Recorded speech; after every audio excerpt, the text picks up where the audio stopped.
Hello everyone, before we begin today's story, I have a small favor to ask. Please hit subscribe and turn on the notification bell so you never miss our channel's new videos. It is quick, free, and the best way to support us in bringing you more dramatic stories. Your support means the world to us. Where are you watching from? Drop your city or country in the comments below. Thank you very much. Now, let us return to our main character. The night had fallen hard over downtown Seattle, the rain tapping steadily against the glass walls of Hayes Tower. Inside the top-floor office, the lights were still on.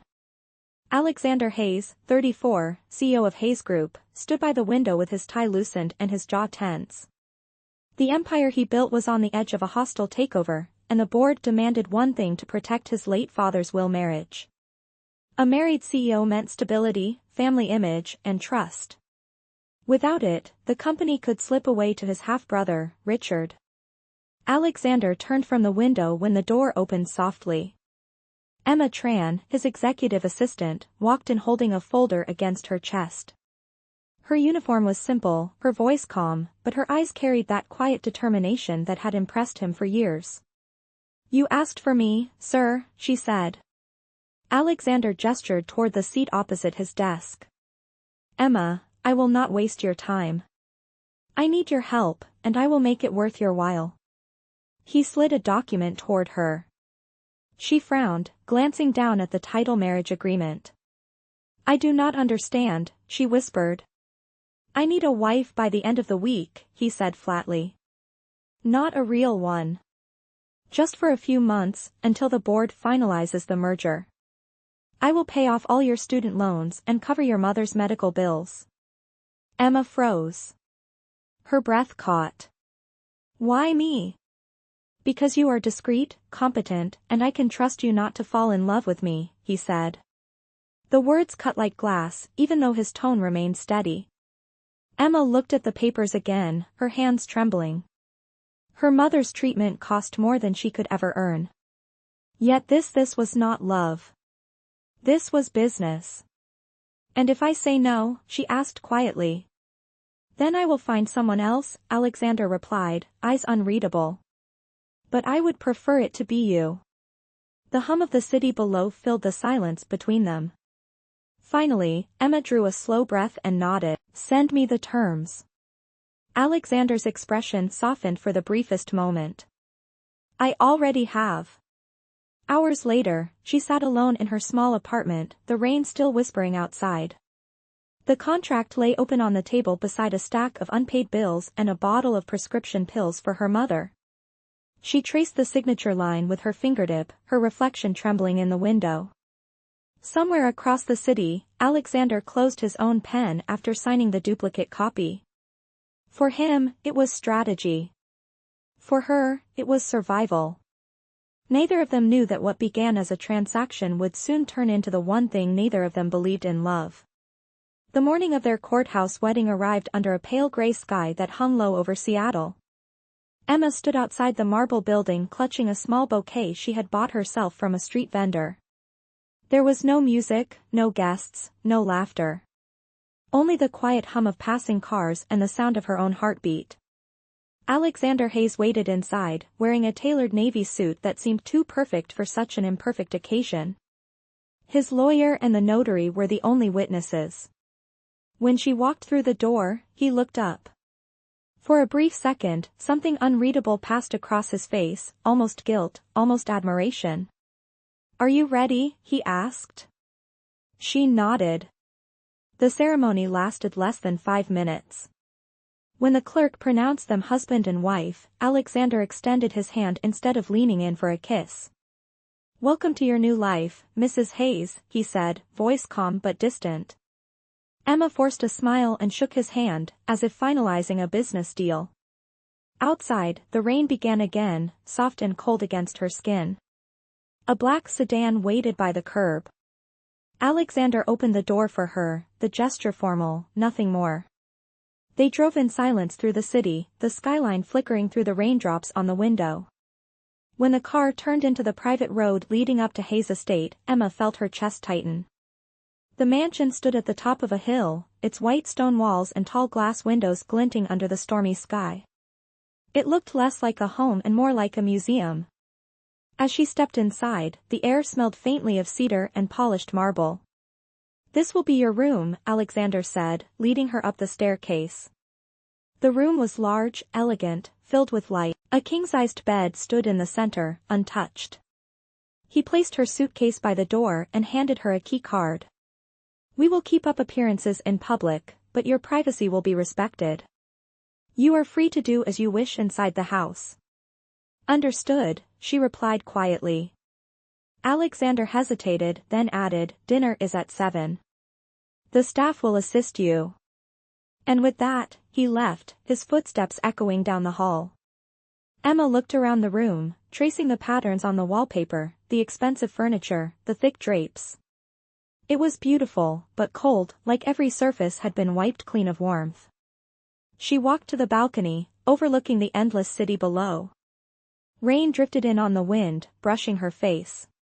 She thought of her mother in the hospital bed, the tubes, the machines, the way her hand had felt so light when Emma held it. This was the price of love, pretending to have one to save the real thing. Later that evening, she descended the staircase dressed in a simple navy dress. The dining hall stretched long and grand, a chandelier glowing above.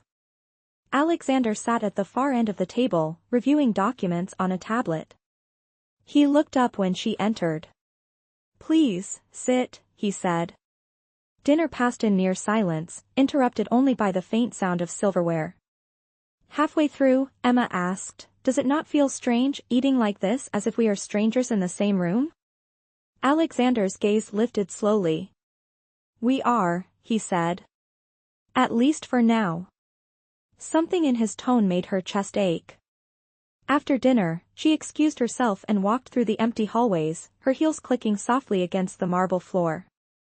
Portraits of men in suits lined the walls, Hayes' ancestors, all with the same sharp jaw and distant eyes. She stopped before one painted decades ago. The plaque read, "Jonathan Hayes, founder, 1919. His expression was cold, proud, unyielding. Just like Alexander's. Back in her room, she placed her mother's silver bracelet on the nightstand and whispered, "Just 6 months, Mom. I can do this." Outside, lightning flashed over the city. Somewhere in another wing of the mansion, Alexander stood alone by his window, the marriage certificate on his desk. He told himself it was only a strategy, a shield against the board's pressure. But as he stared at Emma's signature beneath his own, a strange unease settled in his chest. For the first time in years, he was not sure if he had gained control or lost something much more fragile. Days passed like pages turned by an invisible hand. Emma settled into a quiet rhythm at Hayes Estate, rising early, preparing her reports, and keeping her distance. Every interaction with Alexander was precise and professional, as if they were colleagues trapped inside a glass case labeled marriage. Yet, beneath that cold surface, small cracks began to form. One morning, as she crossed the hall toward the library, she heard a faint sound of frustration from his study. The door was slightly open. Alexander stood by his desk, sleeves rolled up, his tie discarded, his voice sharp as he argued on the phone. "I will not sell to them," he said firmly. "Hayes Group stays independent, no matter what it costs." He ended the call and ran a hand through his hair, unaware she was watching. For the first time, she saw the man behind the title, tired, burdened, human. When he noticed her, she froze. "I am sorry," she murmured. "I did not mean to intrude." He sighed, tension fading from his shoulders. "You did not. Come in." She hesitated before stepping inside. The desk was scattered with documents, financial charts, and an untouched cup of coffee. "You are fighting them alone?" she asked softly. He gave a dry laugh. "Fighting is easier than trusting." She looked at him for a moment before walking to the tray, pouring the cold coffee into the sink, and refilling the cup with fresh brew. He blinked, surprised. "You do not have to, I know," she interrupted gently, "but you look like you need it." Their eyes met, and for the first time, he smiled, not the polite, practiced smile for the cameras, but something real. The air shifted. That evening, she found herself thinking about it while reading in her room. It had been years since anyone smiled at her like that. The next few days changed something subtle between them. They spoke more often, sometimes about work, sometimes about nothing at all. She learned he loved old jazz records, and he discovered she painted in secret. When he asked to see her work, she blushed and said, maybe someday. The barrier between contract and companionship began to blur. Then came the night of the first public event. It was a charity gala at the downtown hotel, the kind filled with chandeliers, champagne, and shallow smiles. Emma stood before the mirror in a silver gown chosen by the company's stylist, her hair swept up, her mother's bracelet glinting at her wrist. She barely recognized herself. Alexander entered, dressed in a black tuxedo, the picture of control. For a long moment, he just looked at her.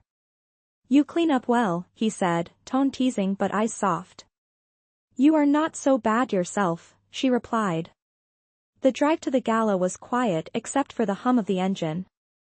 When they arrived, cameras flashed like lightning. They stepped out hand in hand, and for the first time, the gesture did not feel staged. Inside, the event buzzed with laughter and gossip. Alexander moved with effortless grace, greeting investors and partners. Emma stayed close, smiling politely, repeating her rehearsed lines. Then, during a live interview, a reporter turned to her and asked, "Mrs. Hayes, is this marriage about love or business?" The question hung in the air like a blade.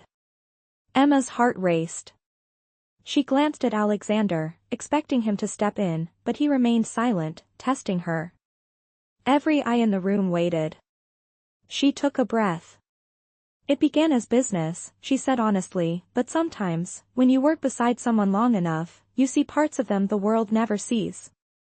And those parts can change what you feel." The crowd murmured, intrigued. Alexander's expression softened. Later, as they drove home, rain streaked across the windshield again. He broke the silence first. "You handled that well." "I just told the truth," she said quietly. "Which part?" he asked. She turned toward him, meeting his gaze in the dim light. "All of it." He did not respond, but the corner of his mouth lifted slightly. Somewhere between duty and deception, something real had begun to grow, fragile but undeniable. As the mansion lights came into view, Emma realized she was no longer counting the days until their contract ended. And Alexander, for the first time in years, did not feel so alone. The weeks after the gala felt strangely different. The air in Hayes Estate no longer carried the same distance. Every morning, Emma found a fresh cup of coffee waiting outside her room, no note, but she knew who had left it. Sometimes Alexander joined her for breakfast, sometimes he left early for meetings, yet the silence between them had changed.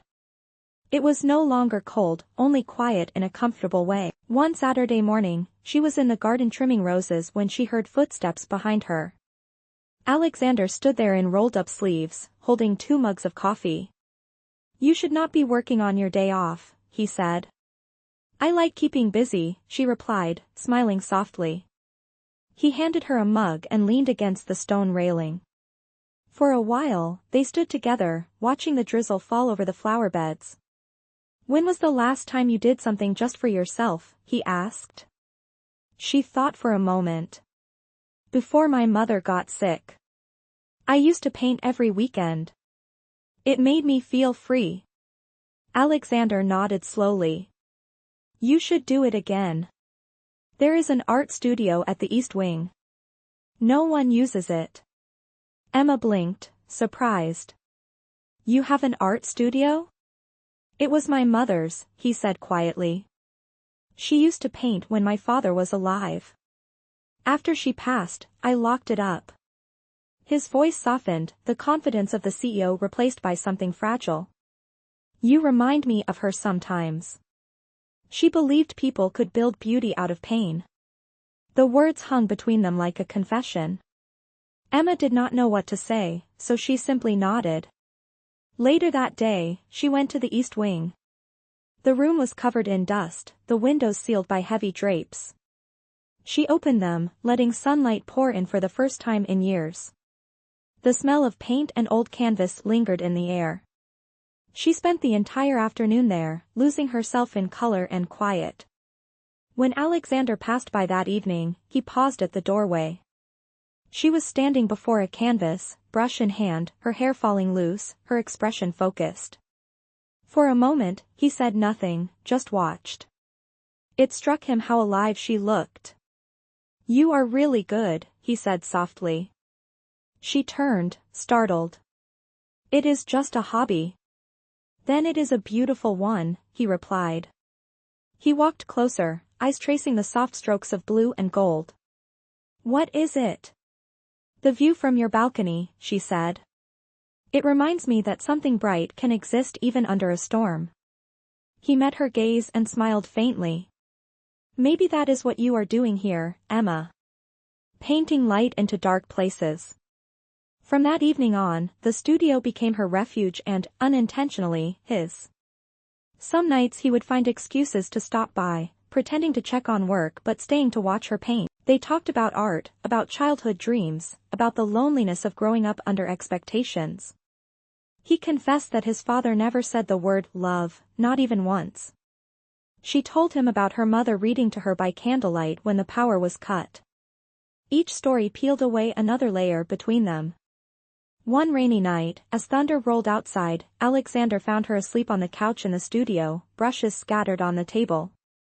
He covered her with a blanket, hesitated for a second, then brushed a stray strand of hair from her face. His chest tightened with something he could not name. The next morning, she woke to find the blanket and smiled without a word.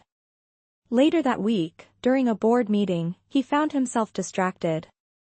Her laughter from down the hall echoed faintly through the glass walls.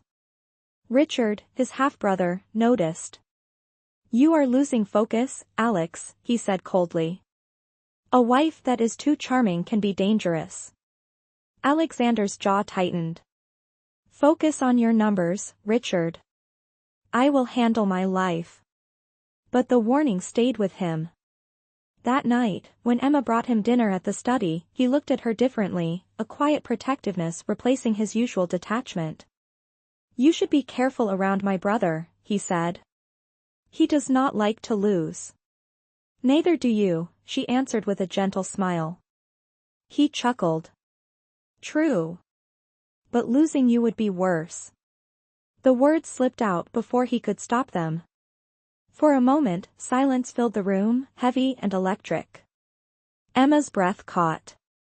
She placed the tray down and looked at him.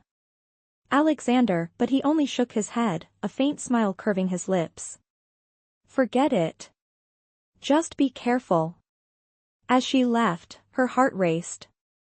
She knew he had meant every word. And though they were still bound by paper and signatures, their hearts were no longer following the same contract. Autumn crept quietly into Seattle, painting the trees outside Hayes Estate in shades of amber and gold. Inside the mansion, the rhythm of life had changed.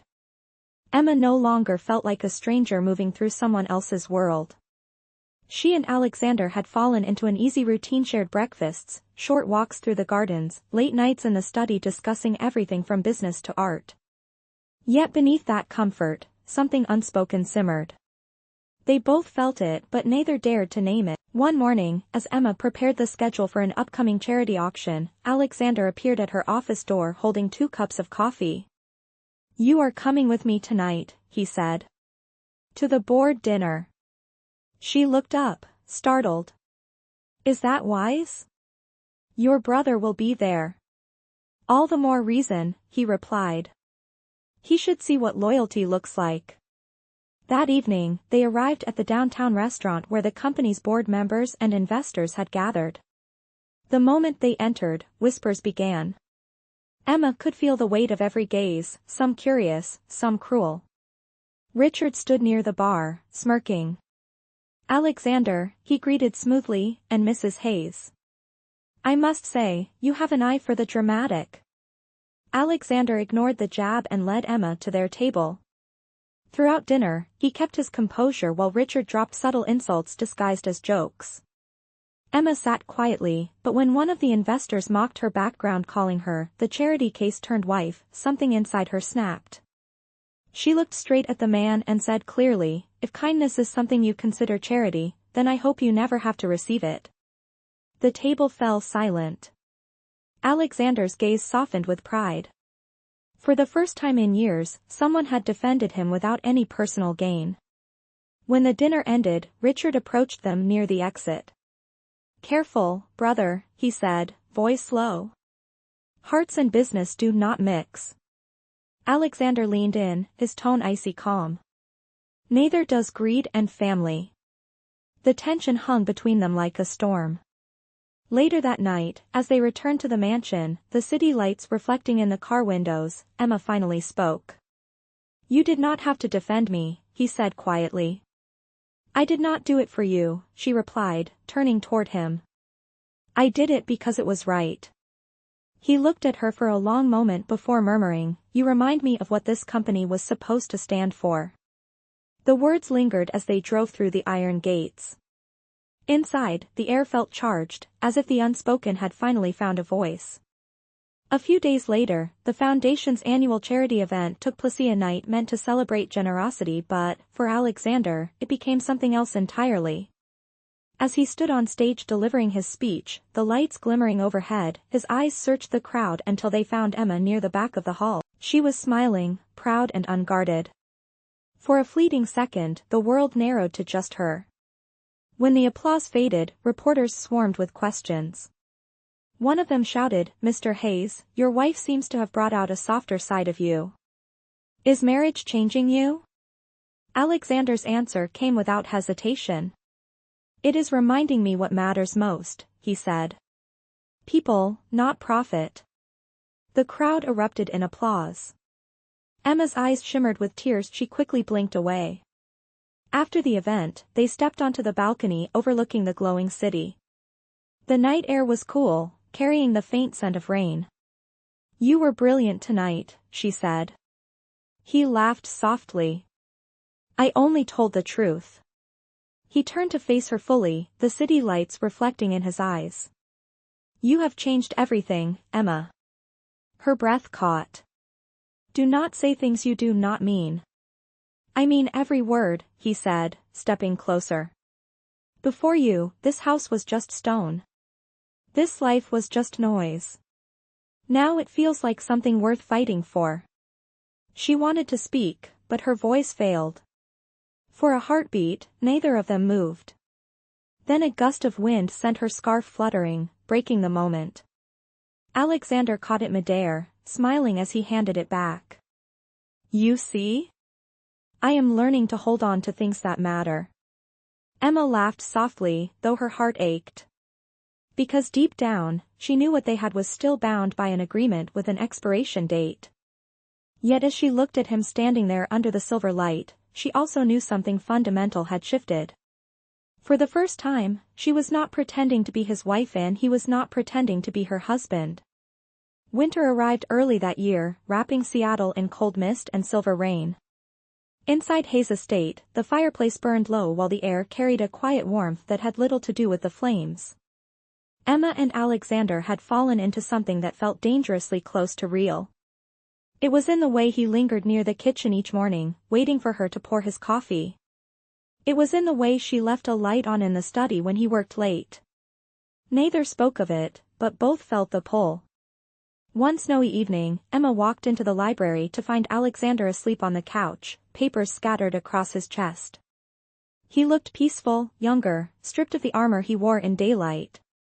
She hesitated before draping a blanket over him. As she turned to leave, he stirred. "Emma," he murmured, half awake. "Stay for a moment." She froze. "I did not mean to wake you." "You did not," he said softly, sitting up. His eyes met hers, warm despite the shadows. "Do you ever regret it? Signing that contract?" She hesitated. "Sometimes. But not for the reasons you think." He tilted his head. "Then for what?" "Because it made me realize how easily people trade love for safety," she said quietly. And I do not know if I am any different. The room fell silent except for the crackle of the fire. He stood, walked toward her, and stopped just close enough for her to feel his breath. You are different, he said. You have given me something I did not even know I was missing. His hand brushed hers, and for a heartbeat, neither moved. But before the moment could deepen, the front door slammed downstairs. A voice echoed through the hall, sharp, angry, familiar. Richard. Alexander straightened instantly, the softness vanishing. Wait here, he said. Emma followed despite his words.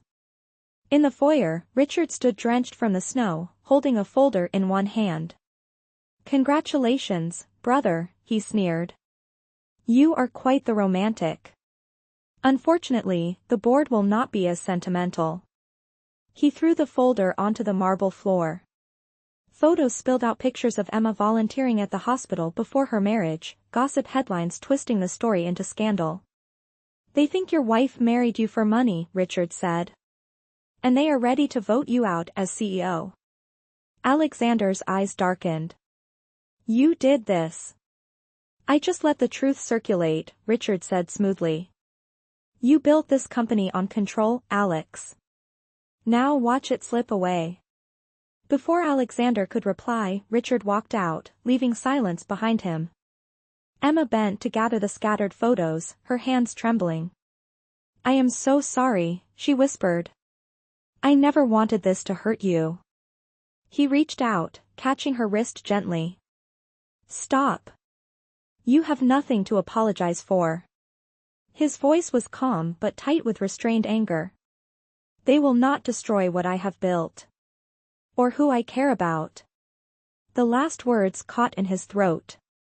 For a long moment, they simply stood there, surrounded by the flickering light of the foyer chandelier.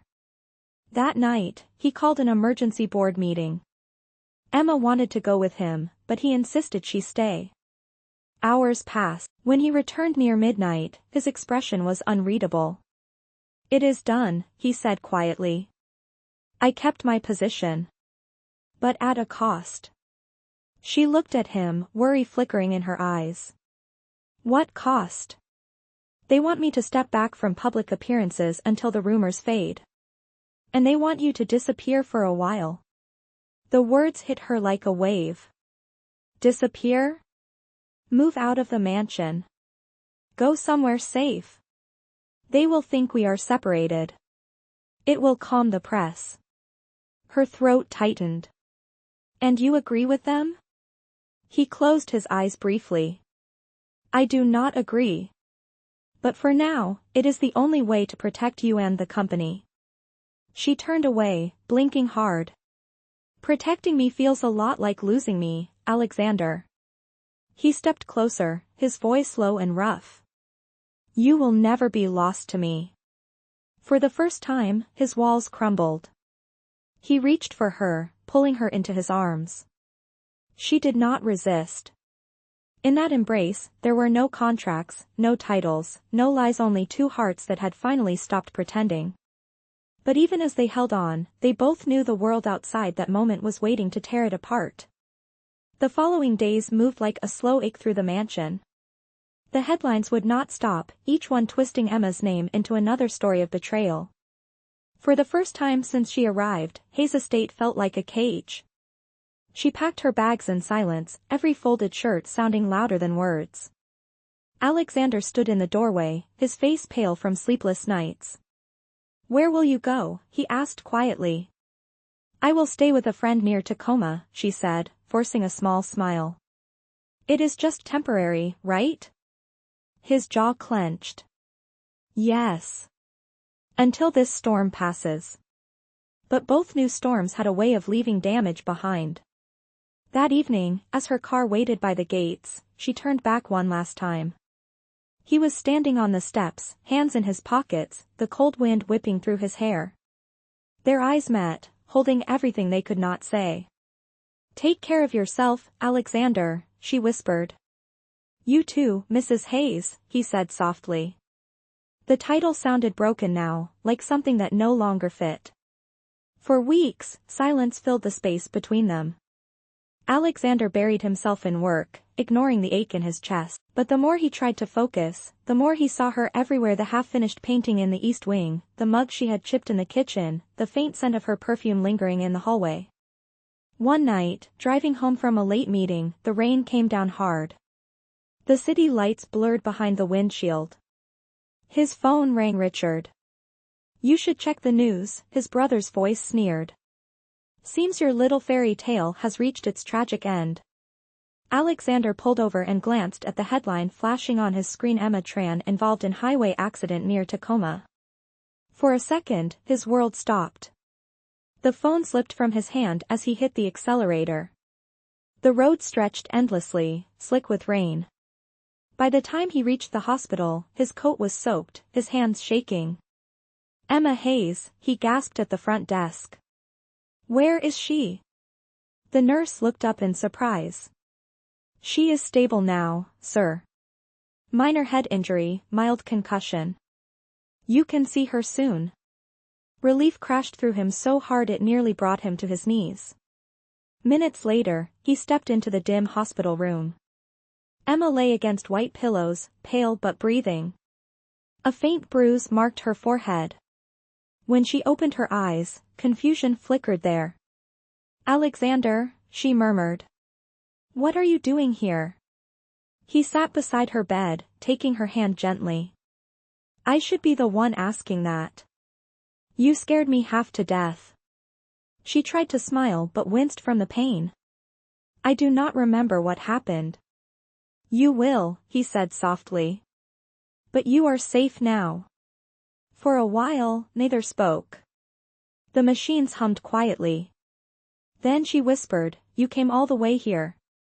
"There is nowhere else I would be," he answered. Her fingers tightened around his, and something in his chest finally eased. Outside the window, the storm began to fade, the first pale light of dawn touching the horizon. For the first time in weeks, Alexander realized what he truly feared was not losing his company, it was losing her. Emma remained in the hospital for several days. The doctors said she was lucky, that the accident could have been far worse. Alexander never left her side. He arranged for private nurses, brought her flowers every morning, and sat in the corner of the room working quietly while she slept. Every so often, she would open her eyes and see him there, the powerful man who once measured everything in profits now watching over her with quiet devotion. On the third day, she tried to sit up. "You should go home," she said softly. "You have a company to run." He shook his head. "The company can wait. You cannot." His voice was firm but warm, filled with something new, something she had never heard from him before. That night, as the hospital lights dimmed, Alexander spoke again. "When I thought I lost you," he said slowly, "I realized I have spent my entire life protecting things that never really mattered. Money, power, legacy. None of it means anything without someone to share it with." Emma listened in silence, her heart pounding. "Do not say things you will regret," she whispered. "I will not," he said. "Because for once, I am saying what I should have said long ago." Before she could reply, the nurse entered, and the moment passed. A week later, the doctors cleared her for discharge. Alexander insisted on driving her home himself. When they arrived at Hayes Estate, the staff lined the entryway, smiling as she stepped through the doors. It no longer felt cold or empty, it felt alive again. As they walked down the hall, she stopped at the painting in the east wing. It was her unfinished canvas, the one of the view from his balcony. "You kept it," she said softly. "I could not throw it away," he replied. "It reminded me of you, how you turned something dark into light." She turned to him then, her voice trembling. "Alexander, when I woke up in that hospital, I remembered something. I remembered signing that contract and promising myself not to fall in love with you."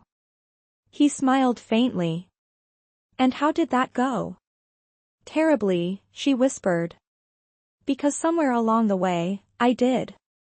For a long moment, he said nothing. Then he reached into his coat pocket and pulled out a folded piece of paper. It was the original marriage contract, edges worn from being carried too long. Then it is time we end this, he said, tearing it in half. The sound echoed softly through the room. No more contracts. No more pretending. Her eyes filled with tears. What are you saying? I am saying that I love you, Emma.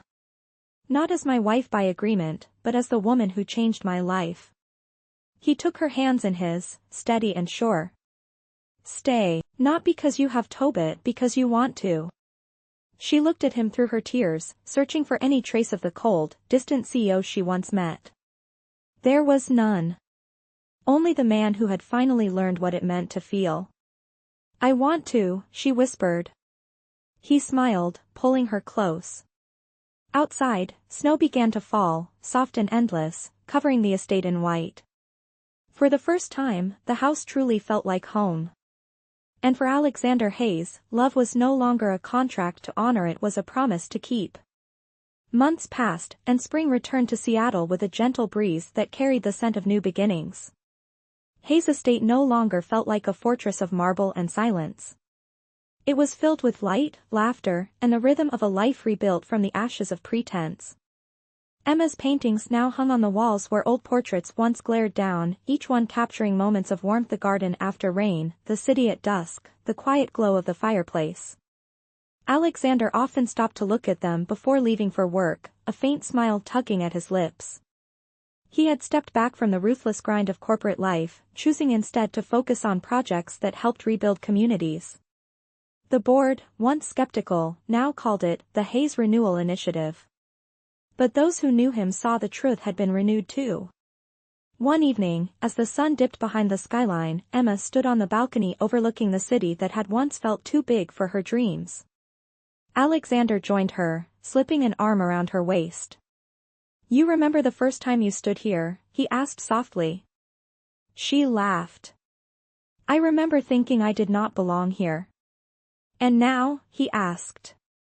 Now I think this place never felt like home until we stopped pretending, she said. He nodded, his gaze warm and steady. Do you ever think about how it all started? Every day, she admitted. It was supposed to be business, and somehow it became everything. He reached into his pocket and pulled out a small velvet box. Her breath caught as he opened it to reveal a simple diamond ring. The first time I asked you to marry me, he said, it was for a contract. This time, it is for love. No conditions, no clauses, no signatures. Just us. Tears welled in her eyes as he knelt before her, the golden light wrapping around them like a blessing. Emma Tran, he said, voice low and certain, will you marry me again? She covered her mouth, laughter and tears blending together. Yes, she whispered. 1,000 times yes. He stood, slipping the ring onto her finger, and the world seemed to hold its breath. The wind stirred softly, carrying the scent of blooming jasmine. In that moment, nothing else mattered, not the past, not the scandal, not the mistakes. Only the truth they had finally found in each other. Later, under a canopy of lights strung across the garden, friends and staff gathered for a small wedding. There was music, laughter, and the glow of candles flickering in the dusk. As they danced, Alexander leaned close and whispered, you know, I used to think I lost everything the day you walked away. Emma smiled. And now? Now I know that losing control was the best thing that ever happened to me. She rested her head against his chest, feeling the steady rhythm of his heartbeat. The night stretched long and soft around them.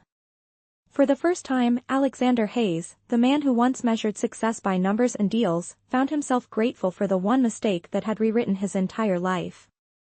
Because in the end, love was not a contract to sign, it was a promise to live.